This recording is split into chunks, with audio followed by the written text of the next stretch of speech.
Hello, hello. I'm so excited to be here. I'm Aubrey from Butler, Montessori. I'm a parent here, and I am truly honored to be here with two of my favorite people, Miss Anastasia Jans, a lower elementary guide, and Mrs. Rainey Blondgren. She is a lower elementary guide too. And I am thrilled you all are here so that we can learn more about the lower elementary program. Welcome. Oh, thank you. Nice to be here. Yay. Okay, so let's jump into our first question. So I know if you're in primary, things are a little different and you're headed to the lower elementary. And we have many parents who are wondering what happens in the lower elementary. So could you tell us a little bit about how does the lower elementary differ from primary? I know parents would really appreciate this answer. I think one of the biggest differences that I noticed walking into a primary classroom versus walking into an elementary classroom is the aspect of group work versus individual work. So in the primary, lessons are given with one guide and one child, and the child does that follow-up work by themselves. But in elementary, it's a very social time of a child's life, and they learn better in groups. So I basically never give a lesson alone. They're always in groups. And then the follow-up work comes afterwards, also in groups. And even if a child wants to work on something by themselves, they'll usually sit with other children so that they're always around other people and have someone to talk to and to work out things with. I think it's really interesting when you see a child right on the edge of that transition between primary and elementary, you're going to start noticing that they really, really care about what their peers are doing. And it can be overwhelming a little bit when they have playground drama that is affecting them, and they're very heightened about it. But it's also a really powerful tool in the elementary because you can take that interest in their peers and you can turn it into cooperative learning. A third year lower elementary student can give first year students a lesson. Two first years can help each other out.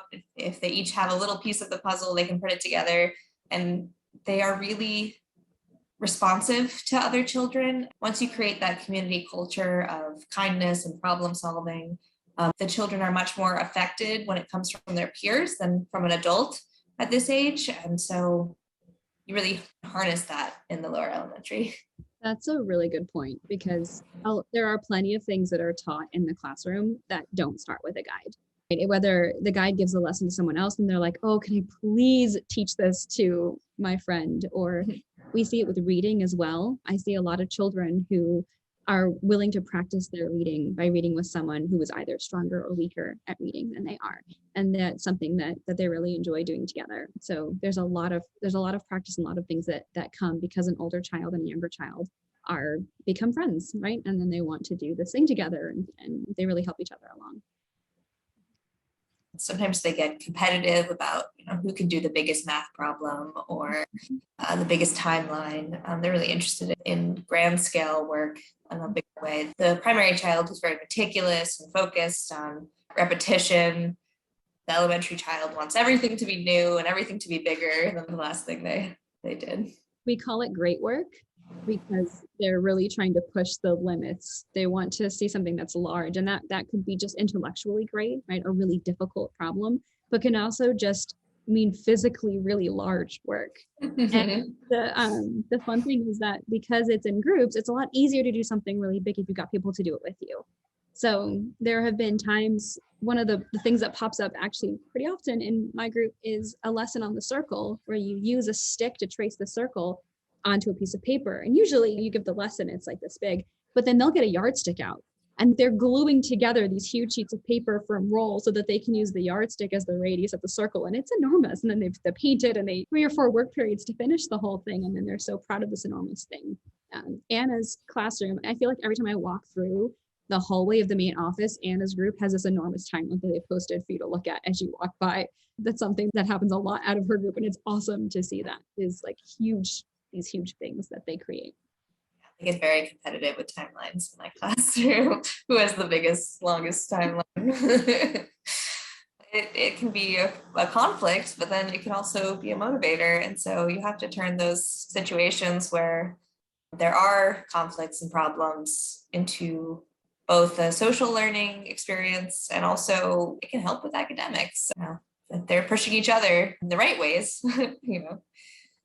And conflict happens in the primary, but lower elementary guys end up talking about conflict a lot because maybe a side effect of becoming more social and doing more of this work together and being drawn to other peers their age and older and younger in a much stronger way does lead to a fair amount of conflict. And that is something that we'd like to warn parents about beforehand, is that there are friendship squabbles that happen around the lower elementary, sort of figuring out where a child's place is in the world and what persona they're going to take on in some ways as they're learning, what it means to be a student in a group. And that's a big part of Anna's and my work too. Our work is helping them to learn how to solve that respectfully and kindly and still, remain an active part of our community. They also have developing a more nuanced understanding of social norms, both in the classroom and outside of the classroom.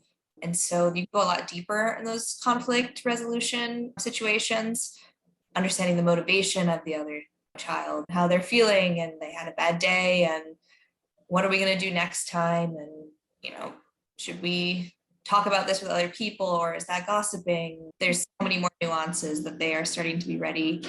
Maybe a child's experimenting with sarcasm for the first time in lower elementary. They don't really understand it yet. They're figuring it out.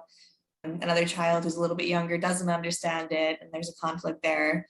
And all of those things are happening every minute of every day in the classroom because the children are talking nonstop. As a parent, this was eye-opening to me to watch the social aspect grow so much from primary to lower elementary. And then one of my children happens to maybe need more conflict resolution than the other and has been assigned the role of peace mediator in the past to help facilitate that. So I am very appreciative of the work that you're doing in the classroom to help. The social dynamic is growing, and therefore the need to be able to navigate that and the tools to do so. So thank you for doing that in the classroom.